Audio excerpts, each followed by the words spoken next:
Welcome to another episode of Relatively Famous, the podcast where I, Chip White, interview relatives of famous people. My famous relative, Vanna White of Wheel of Fortune. She's my sister, hence a podcast. I think it qualifies me to talk to other relatives.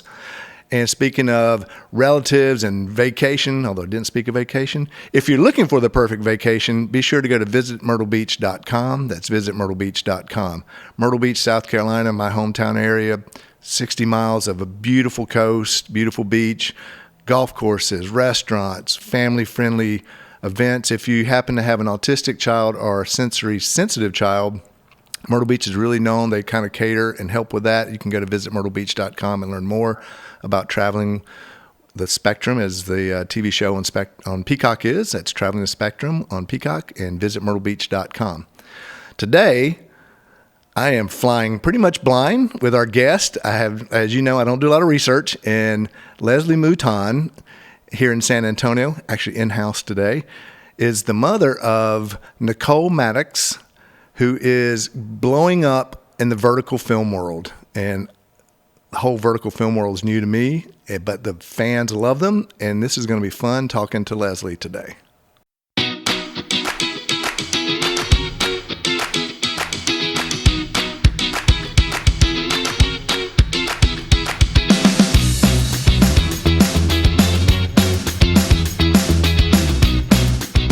Relatively Famous Podcast with Chip White.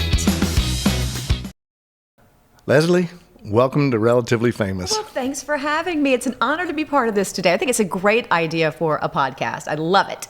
Well, thank you. We're excited to do it. We get some fun people, and the fun thing is it's not necessarily about who your relative is. It's about who you are.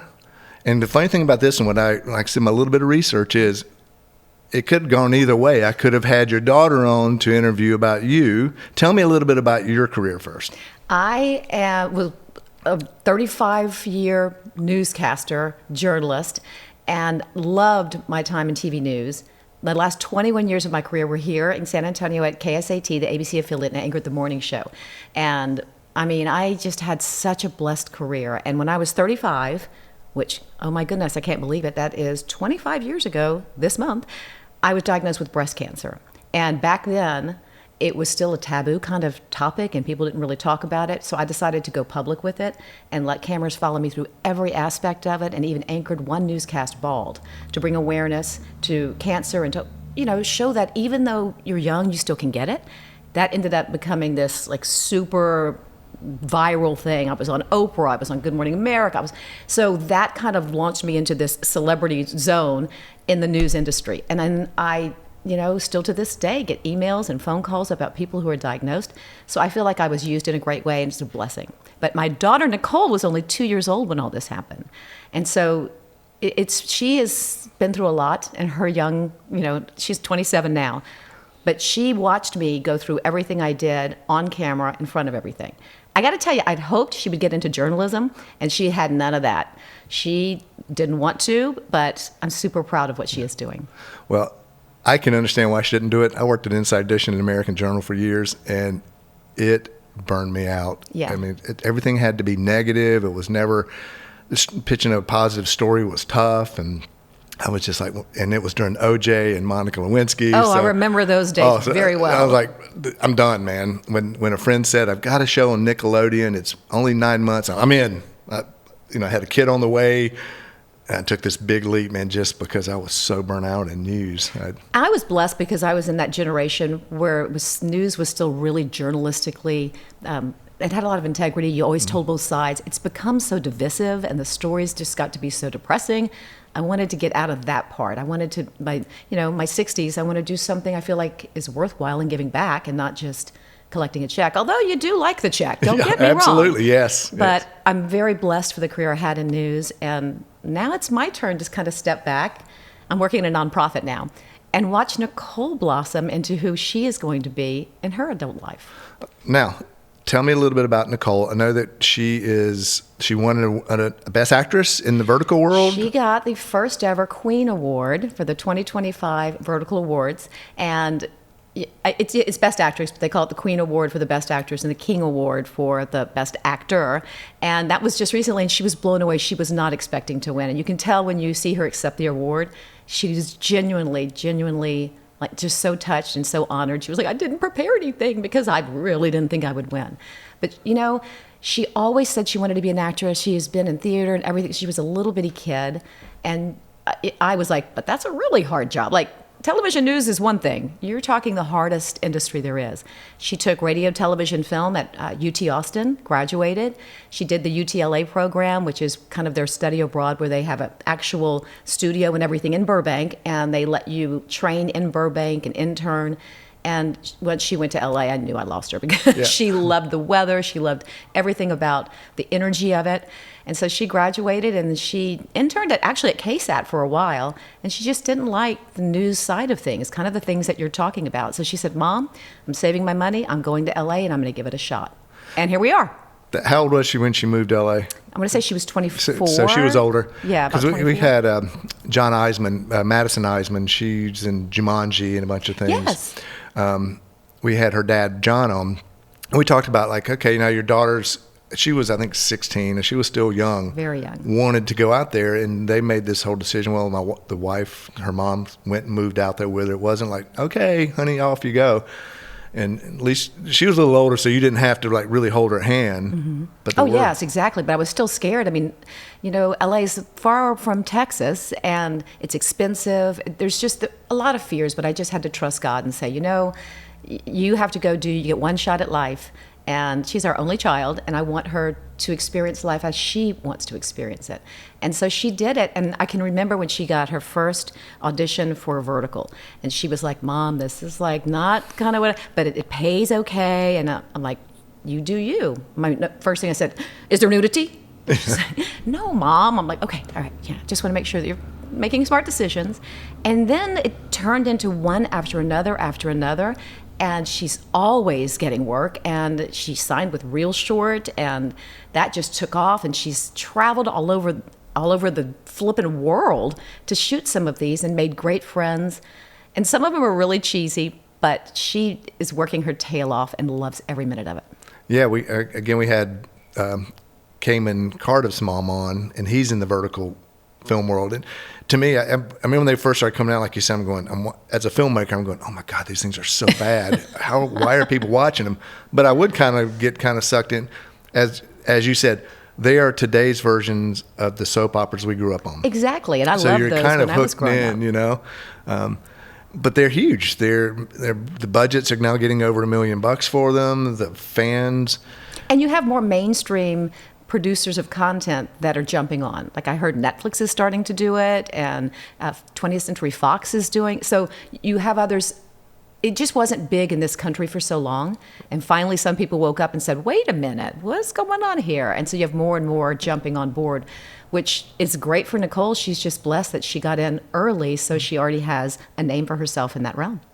What's your favorite role that she's done? Oh, Breaking the Ice, for sure. That was the one that really launched her. She just had such incredible chemistry with her co-star, Seth the Dean, and it got like 300 million downloads. It was ridiculous. And that really just launched her into space. But I loved the role she played and how she did it. And it's based on a book, which is a best-selling book. So it actually had some plot and some good stuff to it. It wasn't just werewolves attacking each other, which I'm not saying that's a bad thing, but Yeah. So that really launched her. And so that's one of my favorites. But she has others that I love as well. She's got a ton of them. Yeah, okay. So Nicole, 300 million downloads. You got to get your mom's episode out there. You got to share it. You better. Yeah. Now, her career's going. You're here. What's a day like for you here in San Antonio now that you're with the nonprofit and you're not in the front of the camera so much? When I retired from KSAT, which will be it's about 5 years ago, Gordon Hartman, who's the founder of Morgan's, it's a nonprofit in San Antonio, he asked me to come over and be his creative media director. And we ended up building a broadcast studio. Actually, thank you to Nelco Media for helping me do all of that, because I've always been on camera. I'm like, what? They trained me how to use everything and do all the directing and all the producing and everything. So I now know I have a full appreciation for what it takes to put on a newscast or anything, because I see every side of it.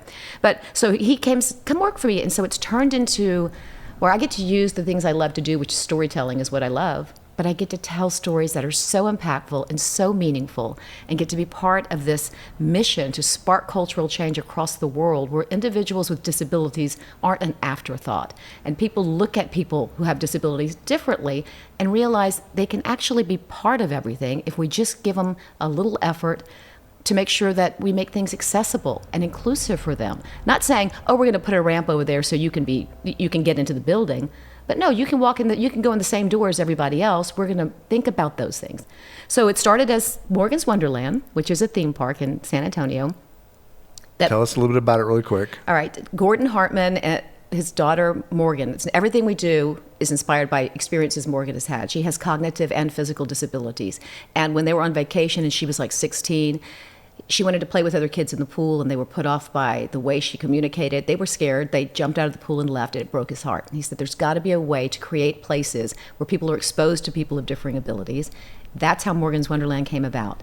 And through, really hard work, community support and input, engineering brilliance, they created an ultra-accessible, fully inclusive theme park. And then, of course, Gordon looks around. He's like, well, we should have a water park, too, that can do that.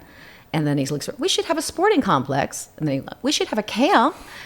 We should have a place. Now it's called, this is actually where this broadcast studio, the Multi-Assistant Center, which is Morgan's Mac, that is revolutionizing care for individuals with disabilities through free navigation, proprietary software, where they get one person who partners with them in all of their needs. And it's amazing. It's to watch how it's impacting lives. So now we're building a hotel next, we're building a fitness center next, we're building what's called Wonder Care. We've launched the Inclusion Institute to take our message global and to educate other businesses and individuals on how they can make their spaces more accessible and inclusive. It's fantastic. That's amazing. My friend Terry Springs and her husband John Rhodes, who was the mayor of Myrtle Beach, I can't remember, I hate to say I can't remember the name of the park, but he, again, same thing, a disability child in Myrtle Beach couldn't participate in the park. So they literally built a inclusive, handicap, accessible park. I noticed in your open how you talked about how Myrtle Beach really is a destination for those who have autism or other different special needs. I didn't know that. So I'm going to totally look into that, and I'm going to reach out to them. Maybe I can have them on my show, Inclusion Unlimited, on Morgan's YouTube channel, where that's what we do. We highlight all of these places and people and these special things that people do to elevate the disabled community. I'll happily introduce you. That would be great. And it's Traveling the Spectrum on Peacock. I think the second season is already coming out, and they kind of really talk about Myrtle Beach about it. So I'm excited that my hometown's like that. Now, 35 years in the business, yes. Right? What's been the most, and we're going to go back to the news part, the most rewarding story you've worked on, and the one that you just don't, kind of like to put up on the show?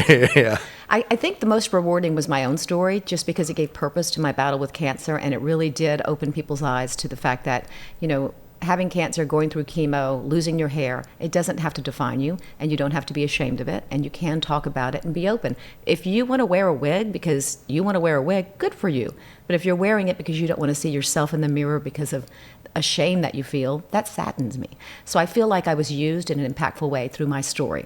And so I would say that's my favorite. My second favorite is when I went to California to do a behind the scenes on Young and the Restless, speaking of soap operas, and the Northridge earthquake hit the night I was there. Oh, I remember it well. And I didn't get to do the behind the scenes of the soap opera, which I didn't get to meet my favorite actors there, but that's okay. I stayed for almost 2 weeks doing live shots and like climbing into the rubble and telling people stories and experiencing all of the heroic things that the first responders were doing, but also the human spirit overcoming this tragic event. So that really, really impacted my life. The worst one was when there was a woman who was murdered, and I was asked to go to the house and do the whole "how do you feel" kind of thing. And I never like those kind of stories because I'm like, well, we know how they feel. I mean, it's horrible. Yeah. And so I would go and say, I know this is a hard time, but I want to tell your story and I want to represent, your loved one in a proper way. So will you talk to me? But it's still, I hated doing it. I hated it. I can't tell you how many calls I made to someone after that. I'm like, I know you were just shot, or I know. Yeah. But will you want to tell us our story? And it was tough, man. It wears on you. And I remember the Northridge earthquake vividly, the shaking. I've been through a lot of it. Were you there too? Oh, yeah. I've spent 20 years out there, and our house was rocking. And the crazy thing was, we lost one light bulb. And You're kidding. And that's when I knocked the lamp over trying to turn it on. But our other friends, like everything went flying out of the cabinets, houses. I mean, I just can't. I thought our house was going to fall down. I was just amazed. We were like on the 20th floor of a giant hotel. And I remember, what's going on? And I was with a friend of mine who was there with me as a producer. And we're both jump out of bed. And we're like, oh my God, what's happening? And then a crack comes in the window. And she runs and saves the TV from falling off, which was hilarious. And I called the front desk and I'm like, we're from Texas. What do you do? And they're like, get in a door jam. Yeah. And we did, and ended up, surviving it obviously and staying for a couple of weeks doing stories. But that was an experience I don't want to have again. Yeah, that one's a bigger. I remember like the next couple of days, our office was on, I think, the 16th floor, and the building would, aftershocks, it would sway, and finding out how bad it really was. Like, holy cow, man! The damage that was done. But well, I remember the big interstate and the collapse of that middle part of it. It was like yesterday to me. It's forever burned into my memory. Yeah. Because that was quite an experience. And I'm from Louisiana, so we've been through hurricanes and floods. Okay, that was my next question. Where in Louisiana are you from? I'm from Lafayette. That's my Cajun accent I'm talking. Every time I go home, I start talking like that again. I love Lafayette. They have a really good film festival there called Cinema on the Bayou. I didn't know that. Yeah. I say that because our film won and our friend won Best Actor. So. Well, then you should have a special place in your heart. He's from Lafayette. My old hairdresser in Charlotte, Brian Guidreau, I'm going to throw him out there. He is a Lafayette native, and I love hanging. The dude is like a Renaissance guy. He's a hairdresser. He's been a paratrooper, but airborne. Oh yeah. I mean, all these crazy things. Motorcycle professional rider, and you think he's lying because he has these crazy stories. You're like, no, it's all true. Yeah, and then you go meet his family and go, oh yeah, that time when his sister put the butcher knife in his nose right there, Well, that sounds awful. Yeah, but there's just these crazy things. And Lafayette has the best cheeseburger you will ever have anywhere in your life. If you've never had it, I keep telling Phil up every time he drives through there to stop. It's called Judy Sin. I have been to Judy Sin. Is that the best cheeseburger you've ever had? It was very good. It was very. We're going home for Thanksgiving. That's going to be my first stop. Yeah, Brian when we went down for the festival, he kind of gave me the tour, and you got to eat here, and we got to have food over here. I'm like, dude, stop. There's no shortage of good food in Lafayette, that's for sure. So if you're there, what did your childhood smell like? Gumbo. Oh my gosh, chicken and sausage gumbo. My dad made the best gumbo, and we knew when you smelled the roux and it was cooking, he'd start early in the morning, you're like, it's going to be a good day. It's going to be a good day. What was your childhood like growing up? Because we're from that generation where sun's up, get out there. When the lights come on, get back. What was your childhood like? I miss those days. I remember when Nicole was growing up and we're always so scared of, abductions and everything else. We got to go play in the neighborhood until the sun went down. When the street lights came on, you better be home. But ride your bikes, do your own thing, go play, be outside, be active. And there wasn't all of that. We didn't even wear seatbelts back then, right? You had the station wagon and you'd drive all the way to Atlanta laying down with a blanket. Yeah. How did we survive those days? I'm not even sure. So, my childhood, you had rough times with my parents divorcing. Everybody has their stories. But overall, it was a good, happy time, and it was a close-knit community. It's a small town. And I went to a Catholic school, and, my husband, who ended up marrying, was Baptist and I'm Catholic, and he used to say, I don't get it. Stand up, sit down, pray, pray, pray. I don't get what y'all do. But I had such fabulous memories growing up in Lafayette. Now, what brought you to San Antonio Was it news? Well, no, not really. My first job in news, which I was so blessed, I got hired 2 weeks before graduation from university. USL? Now it's called U of L Lafayette or something. I can't remember. They changed the name. But anyway, so my first job was in Alexandria, Louisiana, which also had England Air Force Base, which was an A-10 base. And I was asked to fly with the Thunderbirds for an air show. And I'm sitting in the briefing room waiting to fly with the Thunderbirds when this good-looking guy walks by, going to fly an A-10. He's got a helmet under his arm. He's in his flight suit. He sees me in there, and he comes in and goes, "Hi, my name's Mad Dog. I'm your pilot." And I was like, "I already met my pilot. You're not my pilot. Major Dave Janik is my pilot." And we laughed, and we talked, and he asked me out, and we had a Pizza Hut lunch, which was my test thing for any date. Pizza Hut, which sounds bizarre, but there's a good reason. Pizza tells you a lot about a person. 9 months later, we were married, and we just celebrated our 35th anniversary. Congratulations. Thank you. Yeah, it's 35. I think we're at 30, 31. It's a lot. It's a lot, and it's not always easy. No. Anybody who says marriage is 50-50, they're lying. Yeah. It's always like 90-10. Yeah. And sometimes 40-60. Yeah, I always explain to people, like, well, how do you do it? I'm like, look, there's a time where you guys are on the same, like, wavelength, man, and he's rocking your world, she's rocking his world, whatever. But then all of a sudden, it shifts just a little, and the breathing, you want to strangle them. Mm-hmm. But in their mind, you're still rocking their world. And then you cross again, and then it goes the other way. And they're thinking, if he breathes again, I'm going to kill him, and you're going, oh my God, she's my world, So you just have to kind of keep going through those things. And when you're the one who's having the bad parts of it, you have to be willing to stay the course and get through it. And that's, a lot of people give up, I think, too quickly. The first time, so many young couples, the minute that, I don't love him anymore, I don't love her anymore, and they give up. And then all of a sudden, the shift happens. Oh, I love you. I want you back. Well, sorry, too late, man. So that's always my advice. That's my advice to you kids out there. Good advice. Yeah. I can't believe we're almost at 30 minutes. This is going so fast. I know. Where do when you go visit your daughter, she's in LA still, right? Yes, she's in LA, yes. What do you guys like to do?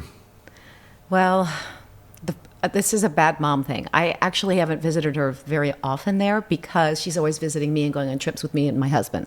So usually when she's available, I'm like, oh, we're going here. And so we fly her in and we go places. I have one child also, and it's like, where are you guys going on vacation? Can I go? Can I go? That's exactly it. Like, we're going to Italy. Okay, I'm going. We have reunions we do with our Air Force people. She goes for those. And so, unfortunately, I don't really know what we will do when I visit her just on a vacation there. But we did fly in. On the May 30th was her birthday, and she and a friend of hers have the same birthday. So they rented a yacht, and and I'm like, I want to go. She says, come on. So on a Wednesday, I decided to go. My best friend, Stace Rust, said, I'll go with you. We flew out, had a blast, met her whole community, which was such a blessing for me to see the environment that she's around and who she surrounds herself with. And they're just great people. And I had a blast. We drank and partied and danced and had so much fun, and then went home the next day. So that's my experience with her. I would imagine we'd go to the beach and we'd go look at places that are her favorites. But I don't know. Is that terrible? No, it's not terrible. I mean, LA's a big place, and honestly, I don't like to visit as much as I used to. Other than my friends, it's changed to where I don't find it that much fun anymore. Really? But I'm that old crotchety. Get off my lawn, you damn kids. You're like, get off my lawn. That's hilarious.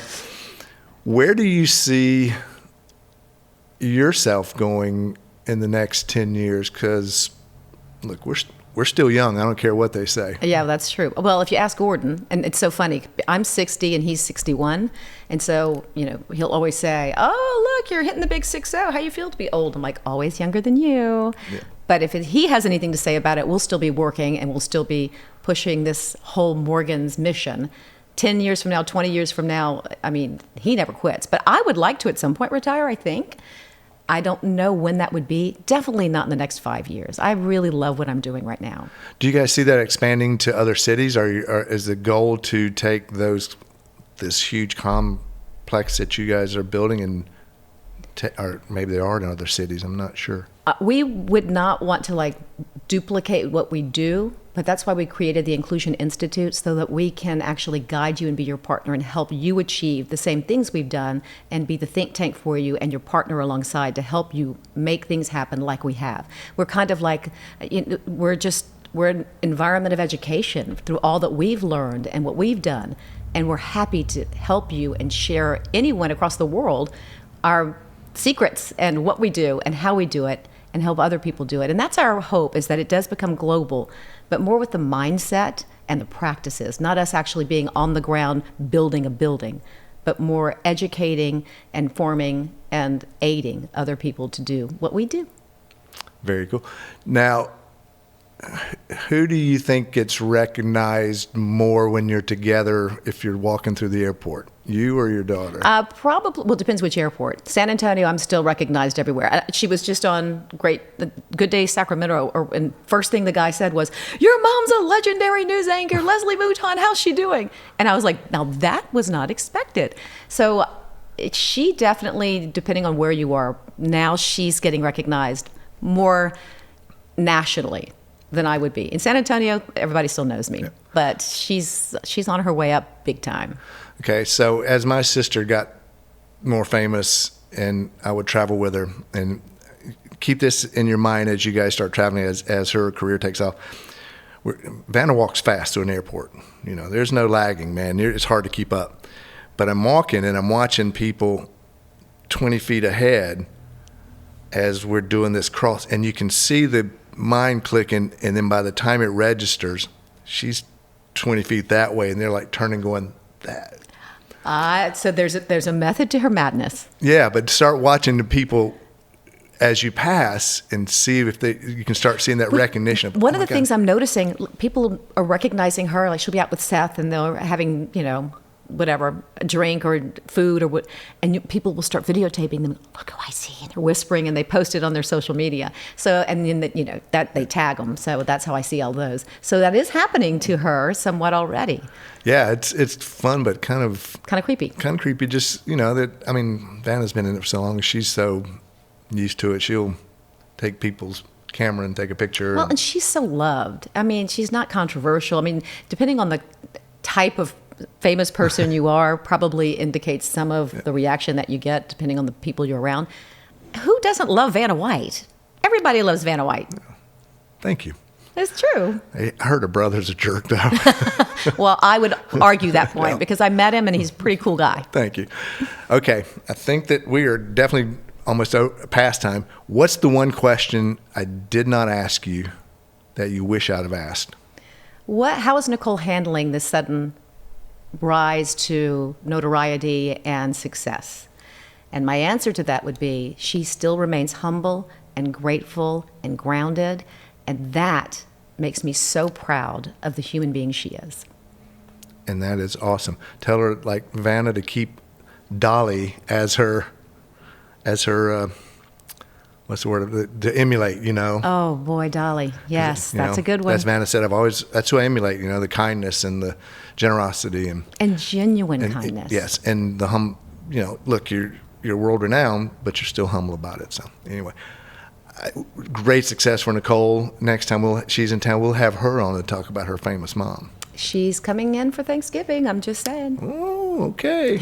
We'll see what our schedule is. Leslie, it has been awesome. Thank you. Thank you for having me. Really great talking with you. Thank you. You've been listening to Relatively Famous with Chip White.